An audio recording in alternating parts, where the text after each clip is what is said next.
आपके अपने चैनल पे। आज हम करेंगे एक्सरसाइज 7.2 का क्वेश्चन नंबर सेकंड।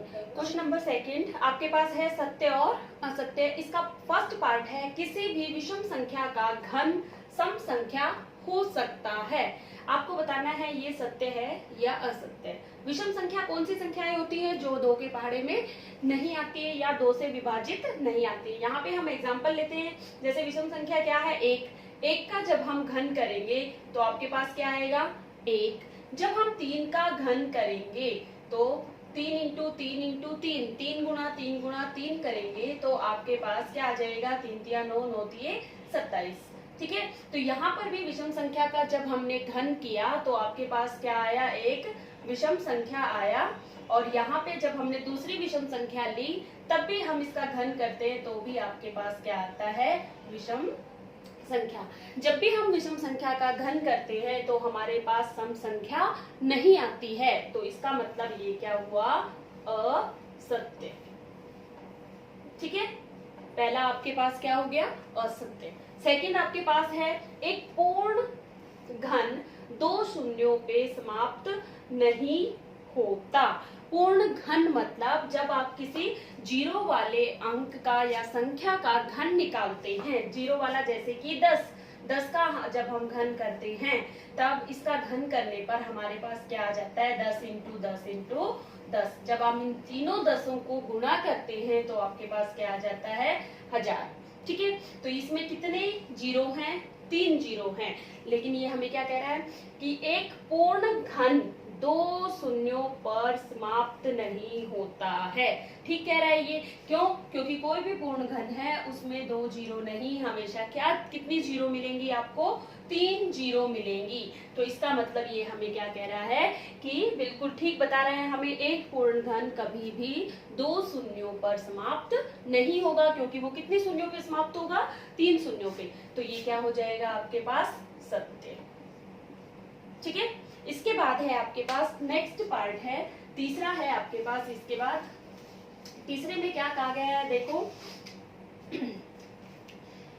यदि किसी संख्या का वर्ग 5 पर समाप्त होता है तो उसका घन 25 पर समाप्त होता है। अगर कोई संख्या, ठीक है, ले और उसका वर्ग जो है वो 5 पे समाप्त हो, जैसे हम इसका लेते हैं 15 का जब हम वर्ग करते हैं तो आपके पास क्या आता है, 225 यानी कि 225। जब 15 का वर्ग किया तो 225 आया। ठीक है, ये 5 पे समाप्त हो रहा है। लेकिन जब हम इसी संख्या का घन करें, जब हम 15 का घन करते हैं तो इसका घन आपके पास क्या आ जाता है, 3375।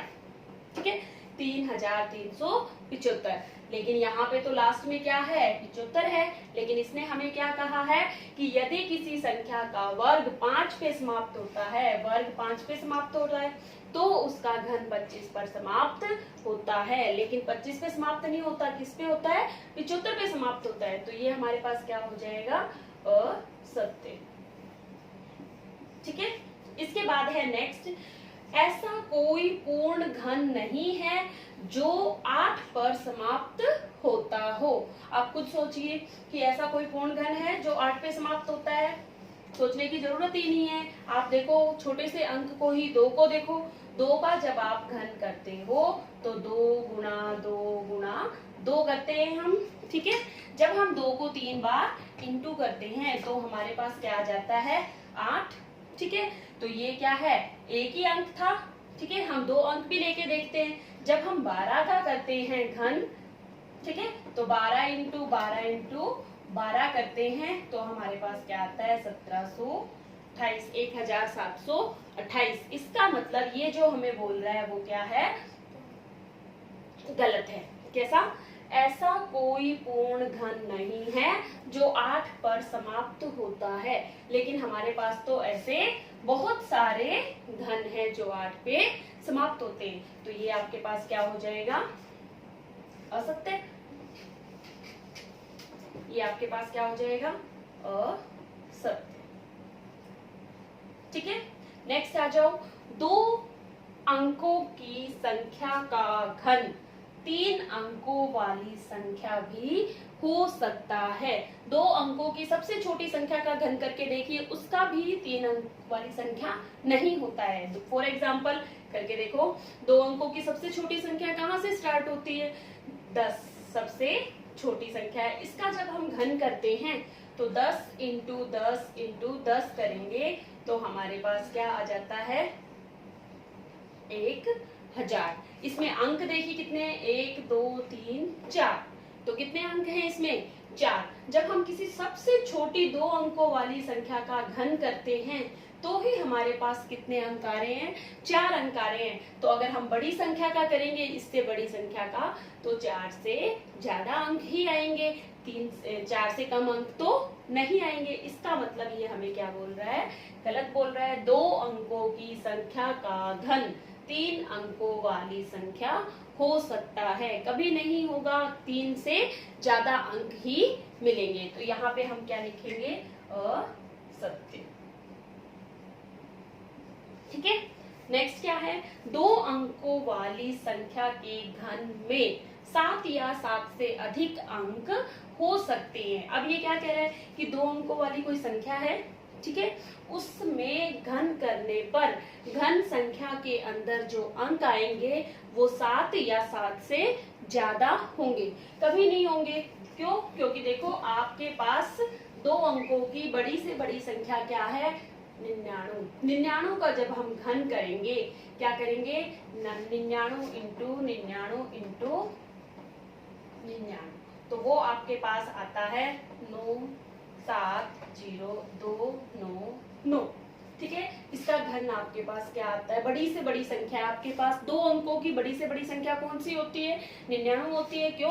क्योंकि 99 के बाद जो संख्या आएगी वो क्या होगी? 3 अंकों की। ठीक है। तो सबसे बड़ी संख्या 2 अंकों की क्या है आपके पास? 99। जब हम 99 का क्या करते हैं? घन करते हैं, तो हमारे पास कितने अंक आए? 1 2 3 4 5 6। जब किसी बड़ी से बड़ी संख्या का घन करने पर 6 अंक आ रहे हैं, तो उससे छोटी संख्या का घन करेंगे तो 6 से ज्यादा अंक आने का कोई मतलब नहीं है। तो ये भी आपके पास क्या हो जाएगा? असत्य। ठीक है। इसके बाद है आपके पास 7वां भाग। 7वें भाग में देखो क्या कहा गया है इसमें? 1 अंक वाली संख्या।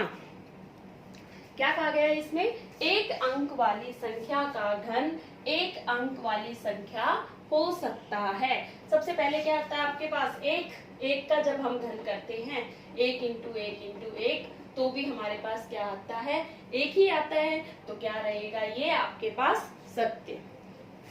ठीक है। तो ये आपके पास आ जाएगा सत्य। ओके। ये थे आपके सत्य और असत्य, क्वेश्चन नंबर 2।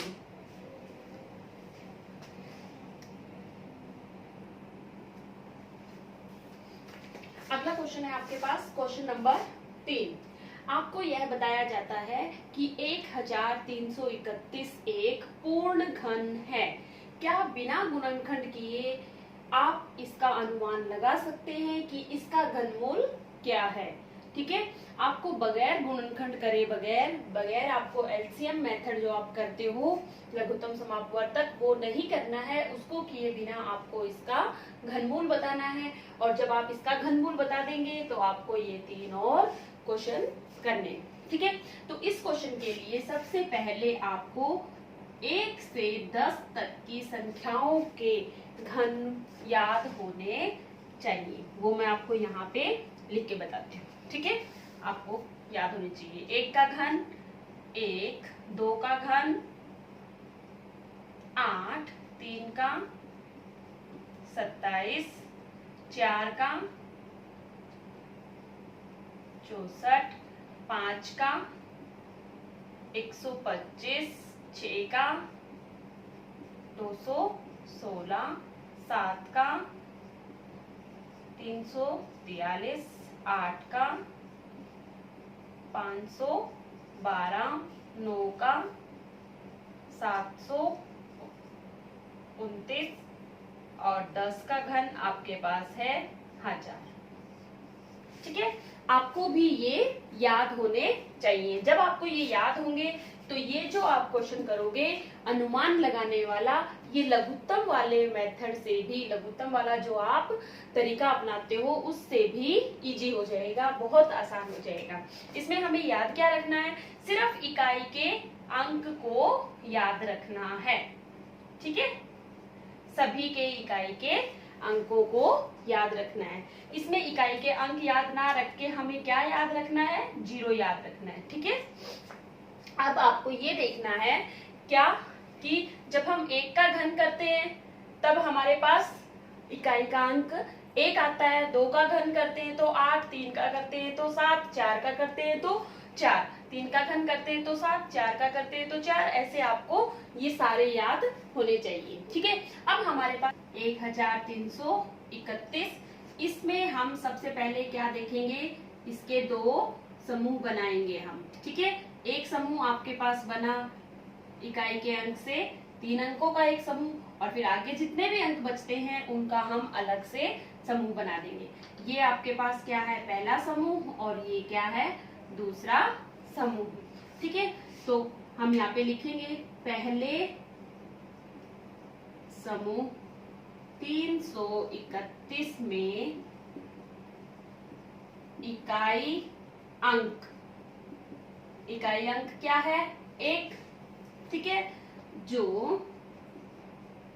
1 का घन करने पर आता है। ठीक है, 1 का घन करेंगे तभी तो आता है 1। ठीक है, तो यहाँ पे आपका इकाई का अंक 1 था, और इकाई का अंक 1 कब आता है, देखो यहाँ पे इकाई का अंक 1 हमारे पास कब आया, जब हमने 1 का घन किया। ठीक है, तो आपके पास घन मूल का इकाई का अंक क्या आ गया,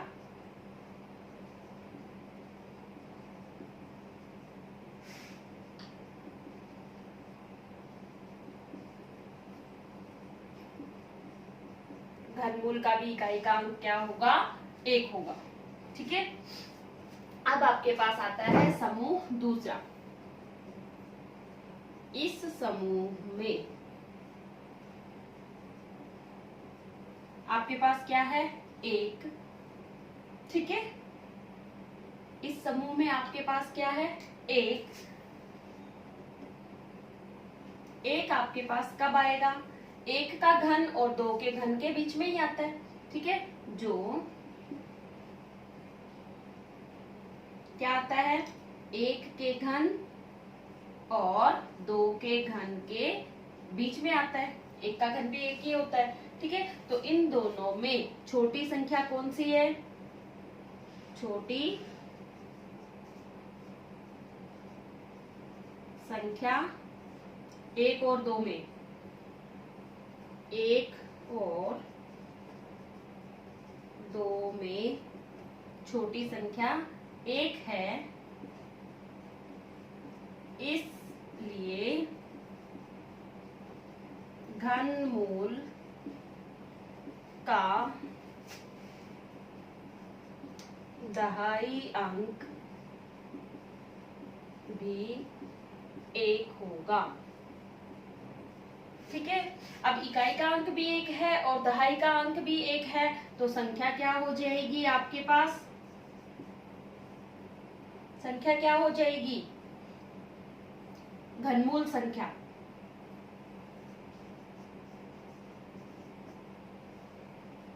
11। ठीक है, तो यहाँ पे क्या लिखोगे, 1331 का घनमूल कितना आ जाएगा, 11। ये आपके पास इसका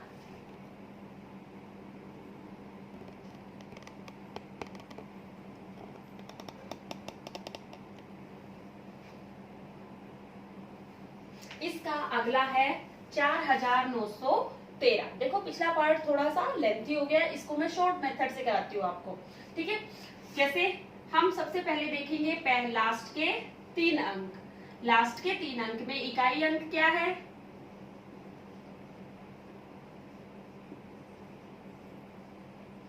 3।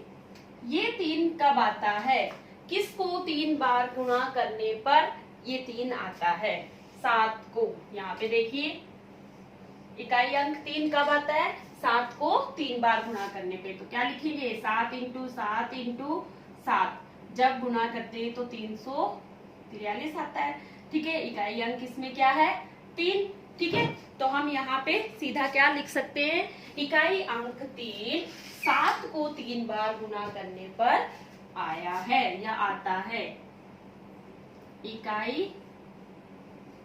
अंक 3 7 को 3 बार गुणा करने पर आता है। ठीक है, तो क्या लिखेंगे?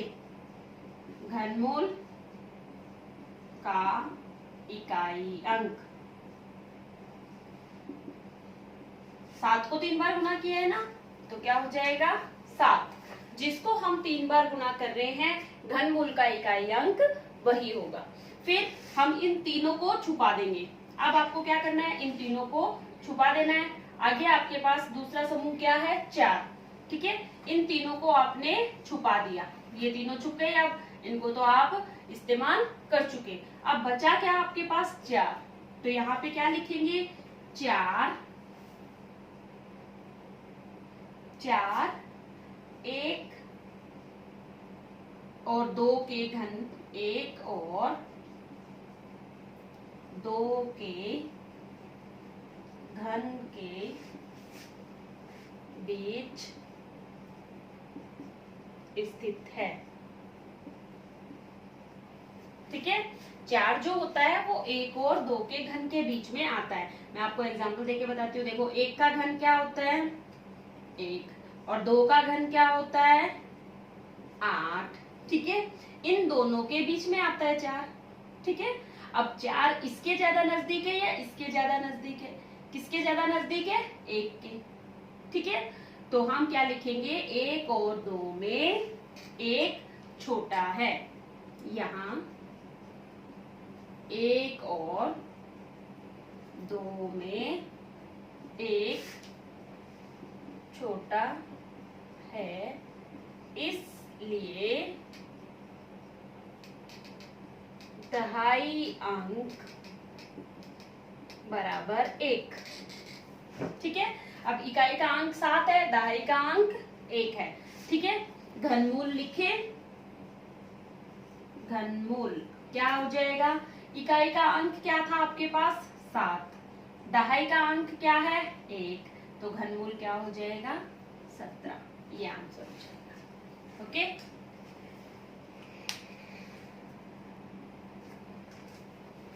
अगला है आपके पास 12,167। इसके अंदर भी आप ऐसे ही करेंगे। लास्ट के तीनों का क्या बना देंगे? एक समूह। समूह नहीं भी बनाओगे तो आप यहाँ पे क्या देखोगे? इसका इकाई का अंक क्या है? क्या लिखेंगे? इकाई अंक बराबर 7। इकाई अंक 7 कब आता है? इनमें देखो, लास्ट में 7 कहाँ पे है? जब हम 3 को 3 बार गुणा करते हैं तब इकाई का अंक क्या आता है आपके पास? 7।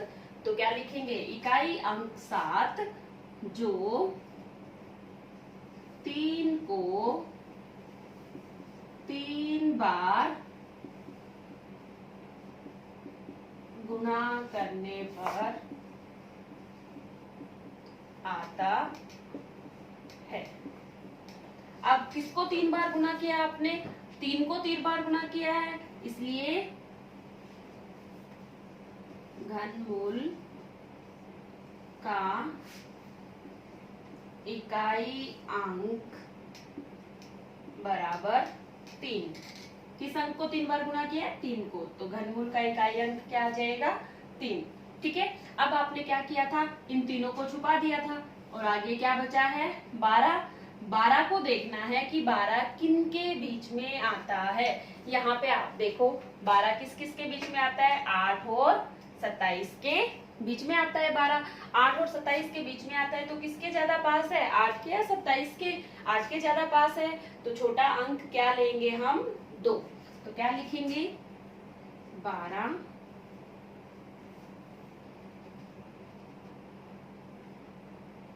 2 के घन और 3 के घन के बीच आता है। 2 और 3 में 2 छोटा है, इसलिए घनमूल का दहाई अंक बराबर 2। जो अंक छोटा है, जैसे 1 और 2 में 1 छोटा होता था, 2 और 3 में 2 छोटा है, तो दहाई अंक वही बनेगा जो क्या होगा, छोटा अंक होगा। तो घनमूल क्या आ जाएगा आपके पास, घनमूल बराबर, ठीक है, इकाई का अंक क्या था 3 और दहाई का अंक क्या है 2। ये क्या हो जाएगा आपके पास इसका आंसर।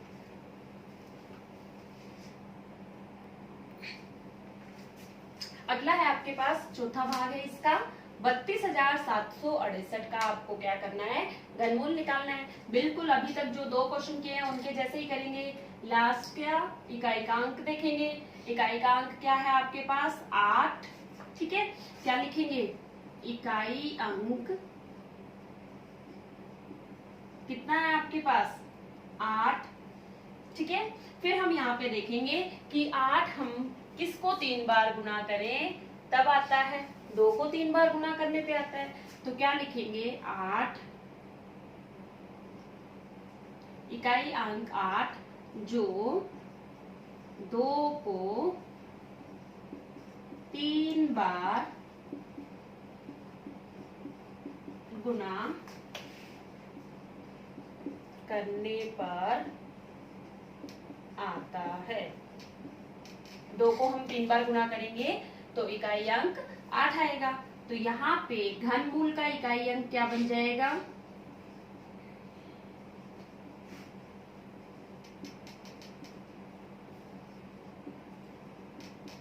किसको 3 बार गुना किया है 2 को, तो यहाँ पे घनमूल का इकाई अंक भी 2 आ जाएगा, ठीक है। अब आपके पास क्या है, इन तीनों को छुपा दे, 768 को छुपा दो, तो आपके पास यहाँ पे क्या बचता है 32। 32 आपको देखना है किसके घनों के बीच में आता है, ठीक है। तो हम यहाँ पे क्या लिखेंगे 32, ठीक है।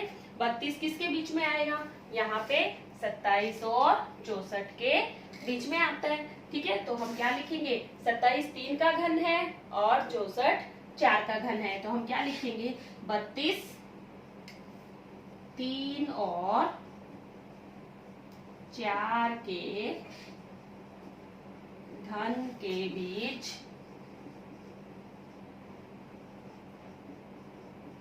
आता है, ठीक है। और 3 छोटा है, ठीक है। 3 क्या है छोटा है, इसलिए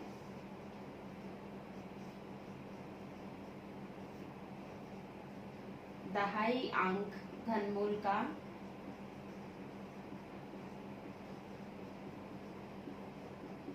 दहाई अंक क्या हो जाएगा आपके पास, छोटा कौन है 3 है, तो दहाई अंक भी 3 बनेगा, ठीक है। और घनमूल क्या हो जाएगा, इसका घनमूल क्या हो जाएगा, इकाई का अंक आपने क्या निकाला 2, दहाई अंक आपने क्या निकाला 3, तो इसका आंसर क्या हो जाएगा 32। इसी तरह से आपको ये क्वेश्चन करने हैं। अगर बच्चों आपको ये वीडियो पसंद आया है तो आप इसको लाइक शेयर और सब्सक्राइब करना ना भूलें।